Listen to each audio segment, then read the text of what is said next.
경빈막 씨는 조선의 제11대 왕인 중종의 후궁으로 본가는 밀양이고 거주지는 서울이었습니다. 경빈의 아버지 박수림은 상주의 사족 출신이었지만 장정으로 군역에 복무를 해야 할 정도로 매우 가난했습니다. 하지만 1505년 경빈이 남다른 미모로 채용으로 뽑히면서 그녀의 인생과 가문의 상황이 180도 바뀌게 됩니다. 연산군은 전국의 미녀들을 채용한다 하여 채용사를 통해 뽑아오도록 하였고, 이때 경빈도 뛰어난 미모로 인해 선발이 됩니다. 그 후 얼마 되지 않아 중종반정이 일어나 연산군이 폐위되고 연산군의 이복동생인 진성대군 이역이 왕위에 오르게 됩니다. 이 시기에 경빈의 미모가 반정의 제일공신인 박원종에게 알려지게 되면서 후궁으로 추천되었고, 그녀는 얼마 지나지 않아 궁으로 입궁해 내명부 종이품 수기의 품계를 받게 됩니다. 연산군 을충년의 채용의 일 때문에 비로소 그 집에 아름다운 처녀가 있다는 것이 알려졌다. 그리하여 반정한 처음에 추천되어 궁중에 들어왔는데 이 여인이 바로 경빈이다.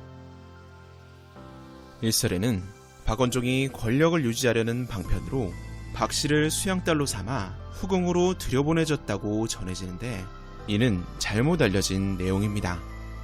경빈 박씨는 본관이 밀양이었고 박원종은 순천이었기에 애초에 같은 가문이 아니었으며, 심지어 박원종의 외조카가 같은 시기에 들어온 후궁 중 한 명인 수기 윤씨였기에 그가 굳이 외부인을 수양딸로 삼을 이유는 없었습니다.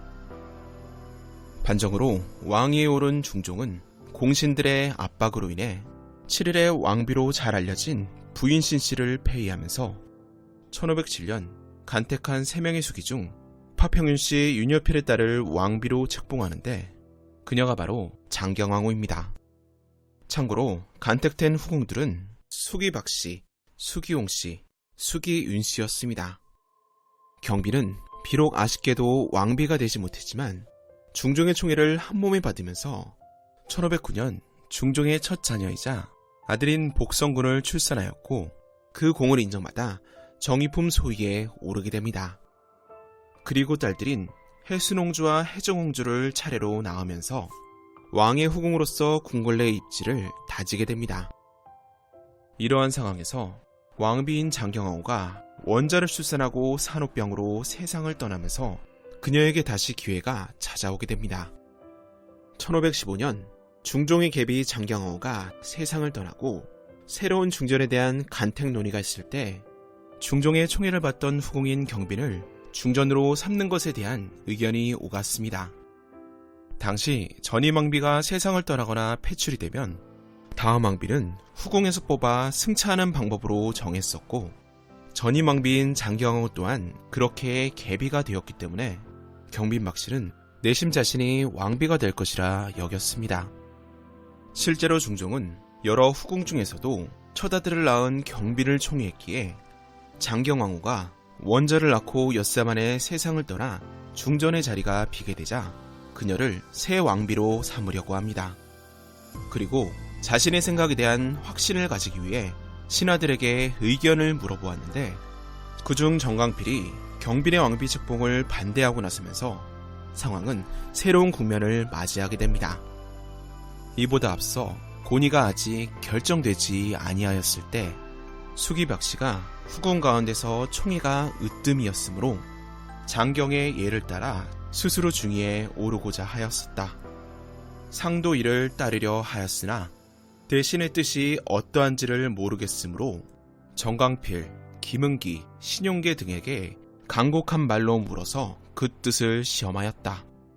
그랬더니 김은기는 가부를 말하지 않고 신용계는 약간 허락하였으나 정광필만이 분연히 허락하지 않으며 아뢰기를 정의는 마땅히 숙덕이 있는 명문에서 다시 구해야 할 것이요 미천한 출신을 올려서는 안 됩니다 하니 박씨의 뜻은 마침내 저지되고 상 또한 새 왕비를 맡기로 결심하였다. 정광필은 경빈 박씨를 반대하면서 출신 성분을 언급했지만 그녀를 반대한 진짜 이유는 적서의 차별이 깨지는 문제 때문이었습니다. 만약 경빈이 왕비에 오른다면 중종의 적장자가 복성군이 되는 상황이 벌어집니다. 원래 복성군은 중종의 첫 아들이자 서장자이고 죽은 장경왕후의 아들이자 당시 원자였던 인종이 적장자였는데 경빈박씨가 왕비에 오르면 중종의 첫 번째 아들인 복성군이 대군이 되기 때문에 적장자, 인종이 적차자가 되는 것이었습니다. 성리학적 종법 질서에서는 한 번 정해진 상하관계가 깨지는 것은 있을 수 없는 일이었습니다.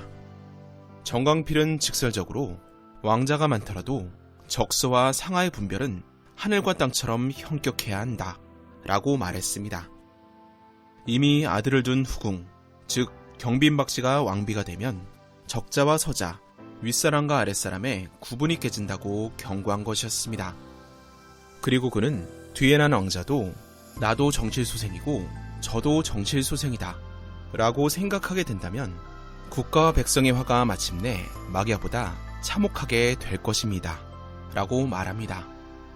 정광필은 적서의 구별이 깨짐으로 인해서 차기왕이 누가 될지 다툼이 생기는 것을 걱정한 것이었습니다. 게다가 당시 대신들은 굉장히 현실적인 문제도 짚었습니다. 만약 경빈박씨가 왕비가 된다면 자기 배로 낳은 아들을 미래의 임금으로 밀어줄 테고 복성군 또한 나도 적자인데 왜 내가 왕이 되지 못한단 말인가 하며 야망을 품을 수 있다는 것입니다. 그렇게 되면 차기 왕위 자리를 두고 조정이 두 쪽이 날 것이 분명했습니다. 또한 이 시점에는 아직 중종이 공식적인 세자를 정하지 않은 상태였기에 경빈이 왕비 자리에 올라 복성군이 적장자가 된다면 중종이 그를 세자로 책봉해도 전혀 이상할 것이 없는 상황이었습니다.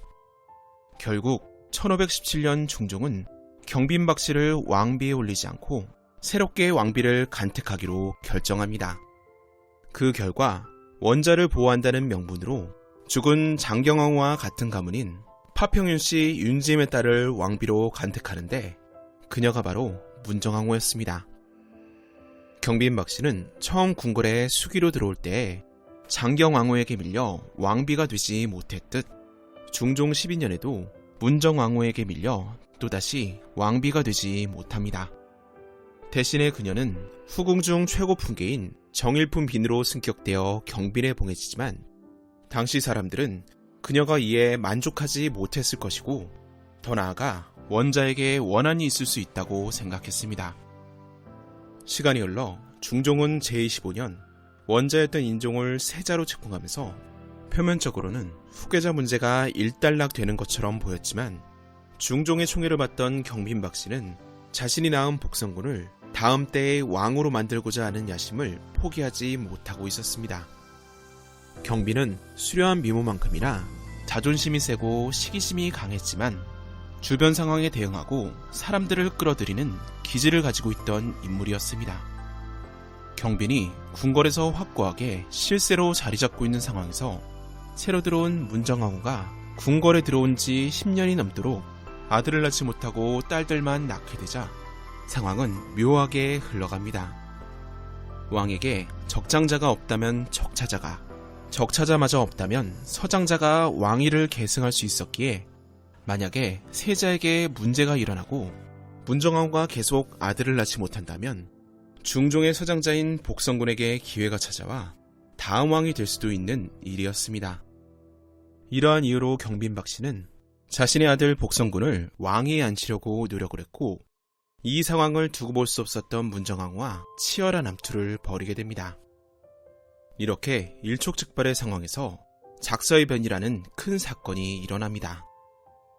중종 22년 3월 22일 좌의정 이유청과 우의정 심정 등이 중종을 아련하면서 지난 2월 25일 세자의 생일에 누군가가 죽은 쥐의 사지를 찍고 불에 태워 세자의 침실창 바깥쪽에 걸어두었다는 이야기를 조심스럽게 보고합니다.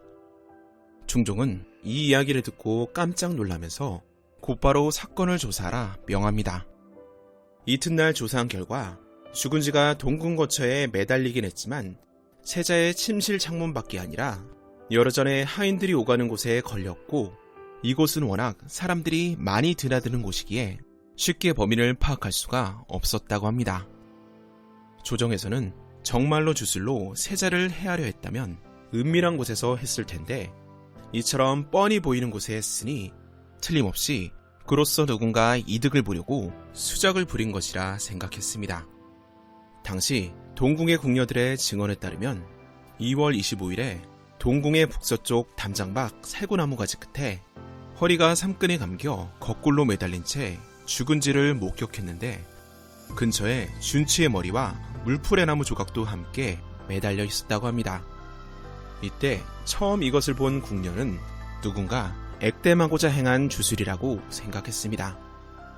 궁녀들 사이에서 소문은 순식간에 퍼져나갔고 호기심이 많은 궁녀가 이튿날 이를 찾아 쥐를 묶은 줄을 풀고 살펴보았더니 쥐는 꼬리가 반쯤 잘렸고 주둥이와 눈, 코, 입이 모두 불로 지져져 있었습니다.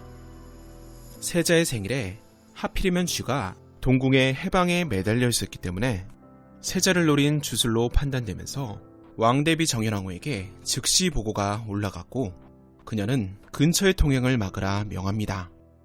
그리고 세자의 생일만이 아니라 3월 1일에도 비슷한 일이 있었다는 것이 파악됩니다.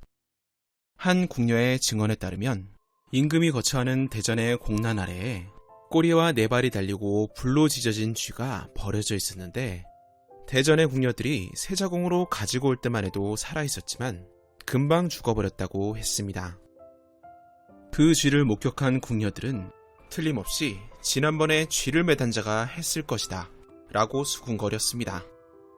당시 조선의 법률에 따르면 경사스러운 일이 일어나 죄인을 풀어줄 때에도 저주를 행하다가 잡힌 자는 풀려나지 못할 정도로 극악한 범죄로 여겼는데 하물며 왕이나 세자, 왕비 등을 저주하는 것은 반역에 해당되는 중대한 범죄였기 때문에 조정에서는 이 사건을 심각하게 받아들일 수밖에 없었습니다. 대신들은 현장을 오갔던 궁인들을 모아 형벌을 가하면서까지 조사를 했지만 범인을 보았다는 진술은 나오지 않았습니다. 그런데 이러한 상황에서 경빈박 씨를 모시는 궁녀 범덕이 말실수를 하면서 파장이 커지게 됩니다.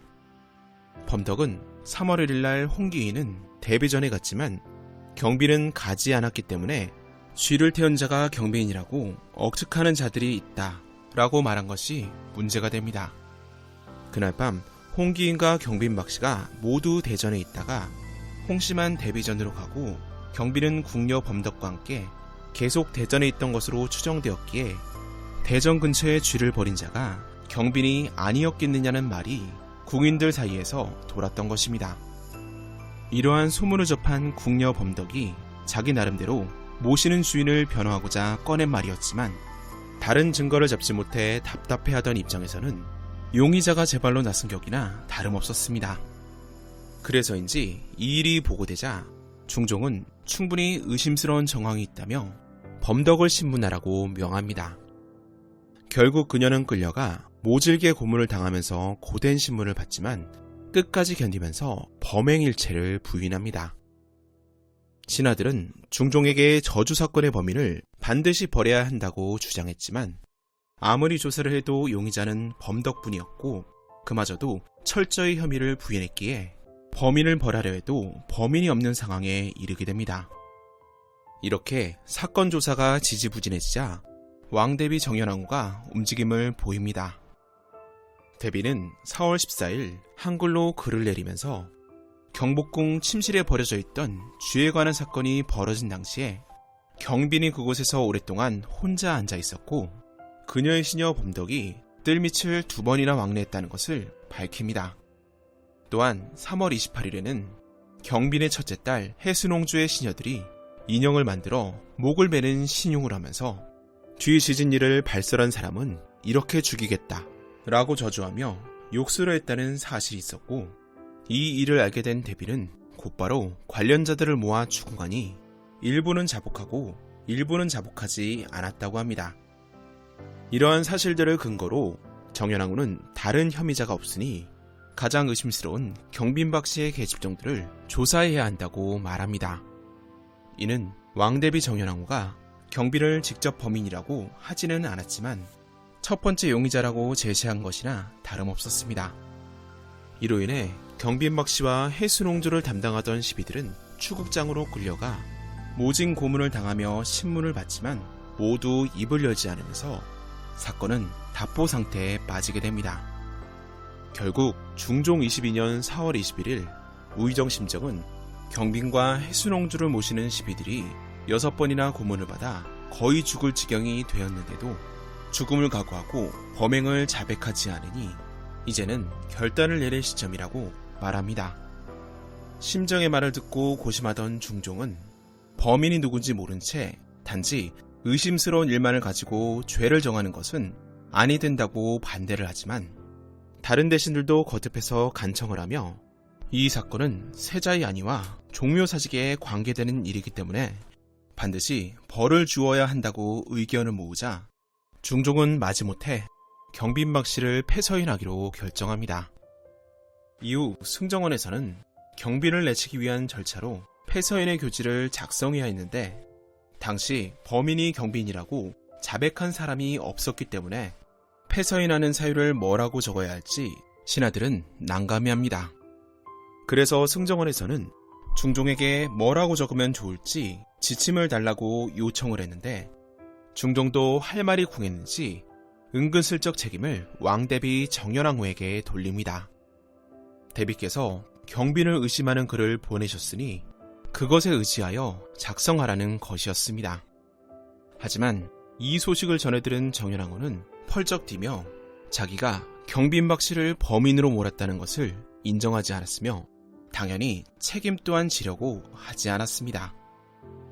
4월 23일자 중종실록에 따르면 대비는 중종에게 글을 보내어 내가 경빈을 의심하긴 했어도 반드시 범인이라고 확정한 것은 아니다 라고 자신의 뜻을 밝힙니다. 결국 작서의 변으로 인한 파장으로 중종이 경빈을 내치기로 결정하자 그녀는 아들인 복성군과 함께 궁궐에서 배출되어 본가가 있는 상주로 유배를 가게 됩니다. 또한 관직에 있던 경빈의 아버지 박수림과 오빠인 박인영, 박인정 등이 파직되었으며 범덕을 비롯하여 문초를 받았던 나인들이나 시비들도 저마다 벌을 받게 됩니다. 시간이 흘러 경빈박 씨가 폐서인이 된 지 5년 후인 1532년 유생 이종익의 옥중에서 작서의 변은 경빈박 씨나 복성군과는 무관하고 효의 공주와 부마 기미가 김한로의 사주를 받아 버린 일이었다는 내용의 상소를 올리면서 잊혀졌던 경빈이 다시 부각이 됩니다. 이종익은 벼슬이 없었지만 중종에게 상소문을 올릴 때마다 조정에 파란을 일으켰던 인물이었습니다. 그러나 상소에 언급된 김한로는 당시 조정을 장악한 대신이었기에 그는 괘씸죄에 걸려 내용에 대한 진위 여부조차도 가리지 않은 채로 당국에서 참수를 당하게 됩니다. 한편 이러한 이종익의 사건과 상소를 근거로 작서의 변이 기미가 한 짓이라는 자료들을 종종 발견할 수 있는데 이는 정황상 그러할 만했다는 것이지 확실한 내용으로는 볼 수 없습니다. 당시에 사건 조사가 제대로 되지 않았고 앞선 상소로 인해 유배를 가 있던 이종익이 도대체 누구에게서 무슨 말을 들었기에 기미가 작서의 변을 꾸민 범인이라고 주장했는지는 알 수 없었기 때문이었습니다. 작서의 변이 일어나고 경빈박 씨 모자가 쫓겨난 6년 뒤이자 유생 이종익이 사형을 받고 1년이 지난 중종 28년 5월 17일 동궁의 남쪽 파자 울타리에서 또다시 저주의 흔적이 발견됩니다. 종이로 사람 머리를 만들어 눈, 코, 입과 머리카락을 목패에 꽂고 앞면에는 세 줄로 된 내용이 한자로 쓰여있는 물건이었습니다. 이 사건은 사람의 머리 모양으로 만들었다 하여 가작인도의 변 또는 목패에 꽂혀있다 하여 목패의 변이라고 부릅니다. 상식적으로 궁중에 대놓고 왕과 왕비야 세자를 저주하는 물건을 가져다가 내가 했소 하고 적어둘 사람이 없었기에 조정에서는 목패의 이름이 쓰인 병조설이 한충보를 모함함으로써 이득을 볼만한 사람에 대해 조사를 합니다. 하지만 별다른 소득이 없자 이름이 적힌 당사자인 한충보를 취조했는데 그가 언급한 이들을 조사하는 과정에서 당성이 홍여의 하인들이 이를 꾸몄다는 자백이 나옵니다. 홍여는 폐서인된 경빈박 씨의 둘째 딸인 혜정옹주의 남편이었습니다. 자백의 내용은 홍여의 하인들이 주인의 명을 받아 왕과 세자를 저주하는 가작인두를 만들어 목패에 꽂아 설치했다는 것입니다. 그리고 결정적으로 그의 하인들의 집에서 저주에 쓰인 목패와 재질이 같은 널판지가 나옵니다. 결국 5월 23일 경빈박 씨는 사건의 배우로 지목되면서 대관들의 탄핵을 받게 되었고 중종은 그들의 의견을 받아들여 경빈을 사사하기로 결정합니다. 이렇게 왕비를 꿈꿨으며 왕의 어머니가 되고자 했던 경빈은 뜻을 이루지 못한 채 사약을 받고 쓸쓸히 세상을 떠나게 됩니다. 얼마 지나지 않아 경빈을 사사하고도 복성군까지 죽여야 한다는 상소가 빗발치듯 올라오자 중종은 아들 복성군을 안타까워하며 어머니가 연루되었지만 그 자신은 관련이 없으니 멀리 안치시키라고 명합니다. 하지만 이는 말뿐이었으며 아버지로서 아들을 죽이라는 명령을 쉽게 내리면 모양새가 좋지 않으므로 복성군을 두둔하는 모습을 취한 것일 뿐이었습니다. 결국 경빈이 사약을 받은 지 3일 만에 중종은 복성군을 사사하고 두 옹주를 폐서인하라는 명을 내립니다. 그리고 경빈의 첫째 딸인 혜순옹주의 남편 김인경을 변방으로 유배 보냈으며 둘째 딸 혜정옹주의 남편 당성이 홍여에게는 모진 고문을 가하면서 복성군이 사사당한 날인 5월 26일에 죽게 합니다. 심지어 작서해변 당시 겨우 화를 피한 경빈의 아버지와 오빠들도 이때에 멀리 귀향을 가면서 그야말로 집안 전체가 풍비박산이 난 것이나 다름없었습니다. 세월이 흘러 경빈이 사사를 당한 지 8년이 지난 중종 36년 세자가 중종에게 상소를 올려 탄원하기를 경빈이 요망한 일을 했더라도 아들 복성군이 어찌 알았겠습니까 하면서 자비를 베풀어 달라고 청합니다. 요망한 일을 비록 박씨가 했다고는 하지만 미야 어떻게 알았겠습니까? 먼 지방으로 귀양 보낸 것도 지나친 일인데 그 뒤에 또다시 큰 옥사가 일어나 모자가 연이어 죽고 홍여도 형장 아래서 죽었으니 이토록 극심한 병고는 정고에 드문 일입니다. 형제간이 된 사람의 정리로서 어떠하겠습니까? 죽은 자는 이미 어쩔 수 없다 하더라도 이미의 딸 하나가 민가에 버려져 서인과 다름없이 되었으니 어린아이가 무슨 죄가 있겠습니까? 이는 더욱 가슴 아픈 일입니다.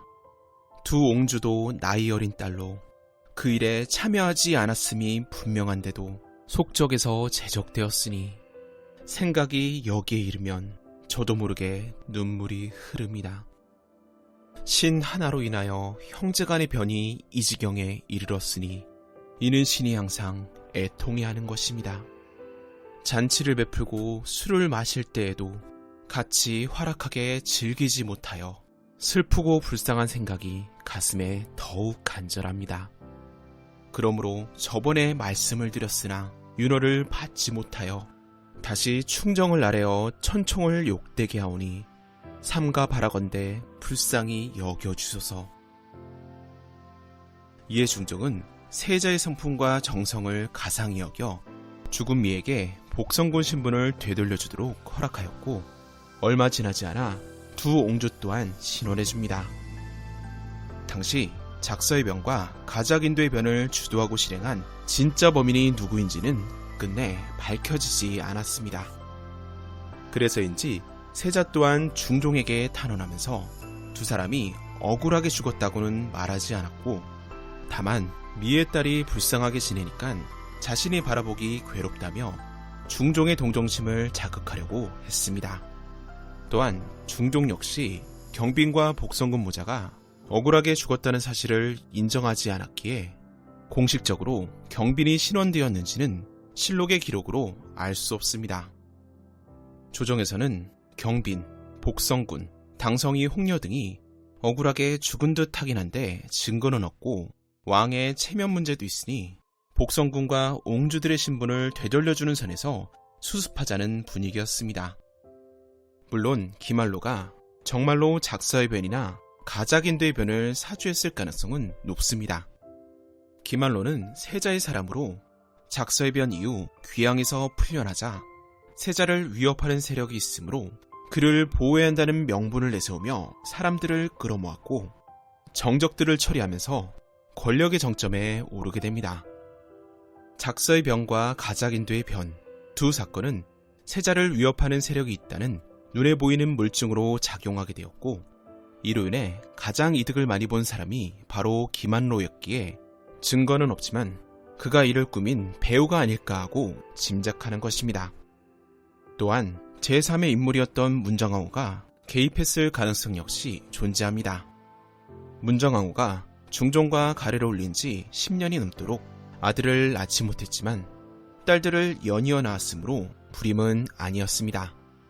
아직 아들을 못 낳았다고 희망을 놓을 시기 또한 아니었기에 다음 왕위를 기대하면서 자신과 사사건건 대립했던 경빈박씨나 복성군이 고깝게 보였을 수도 있었습니다. 그리고 자신이 아들을 낳지 못하더라도 장차 왕위에 오를 세자와 가까이 지내는 것은 가장 합리적인 판단이었기에 기말로와 힘을 합쳐 두 모자를 찍어내고자 했을 가능성도 충분히 있었습니다. 이렇게 사약을 받고 사사된 경빈박씨는 상주의 감회장 되었다가 1571년 그녀의 외손자 김호수가 선조에게 상소를 하자 왕명으로 묘가 개장이 됩니다. 이는 하성군이 왕위 계승자가 되기 전에 명종에 의해서 경빈의 아들인 복성군의 후사로 정해진 인연이 있었기에 그가 후유를 즉위하면서 복성군의 어머니인 경빈박씨의 묘소를 돌본 것이기도 했습니다. 중종의 빈 박씨를 개장하였다. 빈은 복성군 이미의 어머니인데 본디 상주 민가의 딸로서 궁중으로 뽑혀 들어와 임금의 총애를 받았으며 아름다운 자태가 후궁을 압도하였다. 미의 나이가 인종보다 많아 조야에서 혹시 적통을 빼앗지 않을까 심히 불안해하자 기말로가 인종을 보좌하는 것으로 자임하고서 불안 요소를 정리한다는 구실로 권력을 잡고 자기에게 빌붙지 않은 사대부들을 해쳤다.